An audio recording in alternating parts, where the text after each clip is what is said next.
I've been writing poetry for as long as I can remember, so I don't even really remember the first poems I wrote.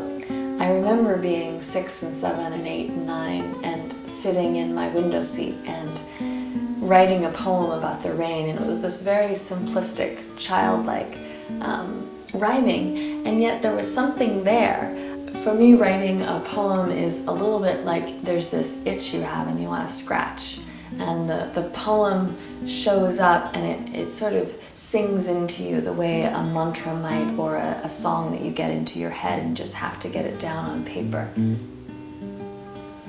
Really, when the poems began, I was very frozen and shut down by my brother's death, by a lot of things early in my life.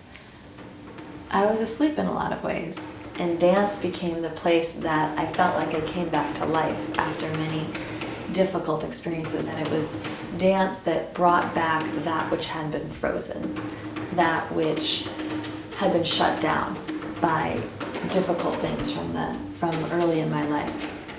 So dance sort of brought that out and brought me back to my own fire. And then I rediscovered my yoga practice, and that gave this incredible discipline and shaping and structure to how to skillfully use some of what came alive in dance.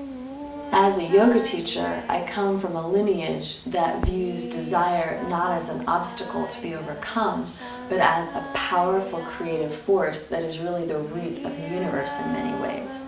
When you move beyond intellectualizing about something and you actually engage with it, the arts offer something there's no way that you could capture by just explaining, oh, it was this kind of experience. A drawing, color on paper, expresses feelings sometimes much better than we can try and explain them. So all of these disciplines weave all of those threads together into something beautiful and hopefully something inspiring, or that can become a universal tapestry. The wisdom of desire ultimately is about my own astonishment at how following my own longings into relationship, into creativity, back into life, really, how they unfolded and brought me back to life.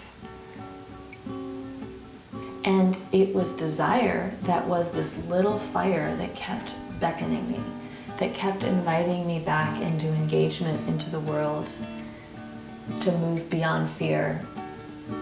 And the poems in many ways speak to that astonishment and surprise that there is brightness, that there is beauty, and that even the things that break us don't have to break us into closure. They can break us open into more radiance than we can possibly imagine.